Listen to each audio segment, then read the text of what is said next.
Hürmetli Murtada Gübeydulla oğlu, Hizde Gümür bayramıgız Tuğan günügüz menen kaynar kutlaybız. Hizge res Kıraka tağdarınday Kurus daynaklı havlık, gayle iminligi, Agidel yılgahınday odon gümür tınız durmuş dileybiz. Hizdin ilim, dilim, halkım tip, bütte yürekten yanıp yaşavıgız bizim üstünde zor mertebe, ülgü ol. Hizdin izgi işlerigiz udigizge minglete eğlenip kaytın.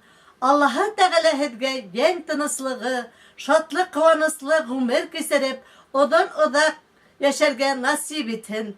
Bayramıgız mübarek bulhun.